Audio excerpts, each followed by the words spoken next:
Big boss ಮನೆಯಲ್ಲಿ ಈ ವಾರ ಬಿಗ್ ಬ್ರೇಕಿಂಗ್ ನ್ಯೂಸ್ ಟಾಸ್ಕ್ ನೀಡಲಾಗಿದ್ದು, ಇದರಲ್ಲಿ ಸುದ್ದಿ ಓದುವುದು, ಡಿಬೇಟ್ ಮಾಡುವುದು ಸೇರಿದಂತೆ ಹಲವು ವಿಷಯಗಳು ಒಳಗೊಂಡಿದೆ. ಒಬ್ಬೊಬ್ಬರೇ ಸ್ಪರ್ಧಿಗಳು ಎಲಿಮಿನೇಟ್ ಆಗುತ್ತಿದ್ದಂತೆಯೇ ಬಿಗ್ ಬಾಸ್ ಮನೆಯಲ್ಲಿ ಕಾಂಪಿಟೇಷನ್ ಮತ್ತಷ್ಟು ಟಫ್ ಆಗುತ್ತಿದೆ. ಎಲ್ಲರಿಗೂ ಬಿಗ್ ಬಾಸ್ ಟ್ರೋಫಿ ಗೆಲ್ಲುವ ಛಲ ಇದೆ. ಇದೇ ಕಾರಣಕ್ಕೆ ಸ್ನೇಹಿತರಾಗಿದ್ದವರೆಲ್ಲರೂ ಇದೀಗ ದುಶ್ಮನ್ ಆಗುತ್ತಿದ್ದಾರೆ. ಎಂದಿನಂತೆಯೇ ಕಾದಾಟ, ಕಿತ್ತಾಟಗಳು ನಡೆಯುತ್ತಿವೆ. ಇದರ ನಡುವೆಯೇ ಪ್ರತಿ ವಾರವೂ ಒಂದೊಂದು ಹೊಸ ಟಾಸ್ಕ್ ನೀಡಲಾಗುತ್ತಿದೆ.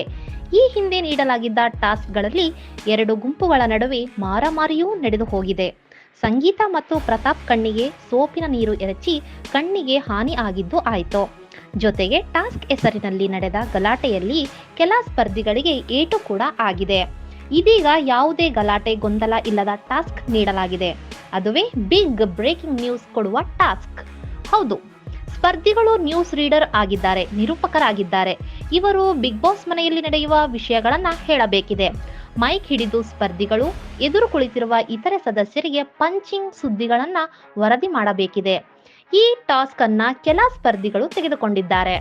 ಈ ಆಟದಲ್ಲಿ ಮೈಕ್ ಹಿಡಿದ ಸ್ಪರ್ಧಿಗಳು ಕಿಚನ್ನಲ್ಲಿ ನಡೆದದ್ದು, ಬೆಡ್ರೂಮ್ನಲ್ಲಿ ನಡೆದದ್ದು ಸೇರಿದಂತೆ ಬಿಗ್ ಬಾಸ್ ಮನೆಯ ಎಲ್ಲಾ ಕೋಣೆಗಳಲ್ಲಿ ಏನೇನು ನಡೆದಿದೆ, ತಾವು ಏನೇನು ಕಂಡಿದ್ದೇವೆ ಎಂಬುದನ್ನ ಉಳಿದ ಸ್ಪರ್ಧಿಗಳ ಎದುರೇ ಹೇಳಬೇಕಿದೆ. ಈ ಟಾಸ್ಕ್ನಲ್ಲಿ ಬಿಗ್ ಬಾಸ್ ಮನೆಯೊಳಗಿನ ಸ್ಪರ್ಧಿಗಳ ವರ್ತನೆಗಳು, ಅವರ ಕುರಿತಾದ ಅಭಿಪ್ರಾಯಗಳನ್ನ ಸುದ್ದಿ ರೂಪದಲ್ಲಿ ನೀಡುವುದು ಮಾತ್ರವಲ್ಲದೆ ಪ್ಯಾನೆಲ್ ಚರ್ಚೆಗಳನ್ನೂ ಮಾಡುವ ಟಾಸ್ಕ್ ನೀಡಲಾಗಿದೆ. ಬರೀ ಹೇಳಿಕೆ ನೀಡಿದರೆ ಸಾಲದು, ತಮ್ಮ ಹೇಳಿಕೆಗಳಿಗೆ ಸ್ಪರ್ಧಿಗಳು ಸ್ಪಷ್ಟೀಕರಣ ಕೂಡ ನೀಡಬೇಕಿದೆ. ಸಾಮಾನ್ಯವಾಗಿ ನ್ಯೂಸ್ ಚಾನೆಲ್ಗಳಲ್ಲಿ ಆಗುವಂತೆ ಎದುರಿಗೆ ಇರುವವರು ಕೌಂಟರ್ ಕೂಡ ಕೊಡಬೇಕಿದೆ. ಸದ್ಯ ದೈಹಿಕವಾಗಿ ಮಾರಾಮಾರಿ ಇಲ್ಲದಿದ್ದರೂ ಮಾತಿನ ಮೂಲಕವೇ ಸ್ಪರ್ಧಿಗಳು ಪರಸ್ಪರ ತಿಳಿದುಕೊಳ್ಳುವ ಲಕ್ಷಣ ಜೋರಾಗಿ ಕಾಣಿಸುತ್ತಿದೆ. ನಾನು ಕಾರ್ತಿಕ್ನಿಂದ ಈ ರೀತಿಯ ವರ್ತನೆ ನಿರೀಕ್ಷೆ ಮಾಡಿರಲಿಲ್ಲ. ಆದರೆ ಕಾರ್ತಿಕ್ ವಿನಯ್ ಜೊತೆಗೆ ಚೆನ್ನಾಗಿಯೇ ಇದ್ದಾರೆ ಎಂದು ಸಂಗೀತ ಮತ್ತು ಪ್ರತಾಪ್ ಮಾತನಾಡಿಕೊಳ್ಳುತ್ತಾರೆ.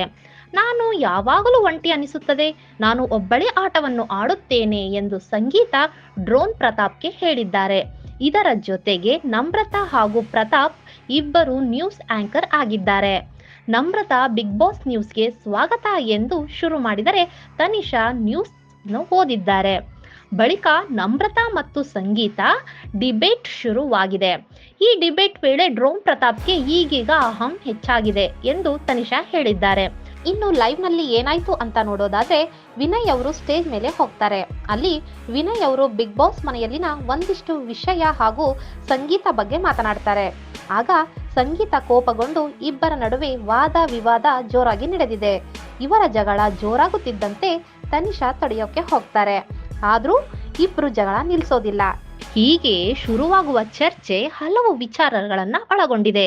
ಇದು ಯಾವ ಟರ್ನ್ ತೆಗೆದುಕೊಳ್ಳಲಿದೆ ಎಂದು ಕಾದು ನೋಡಬೇಕಿದೆ.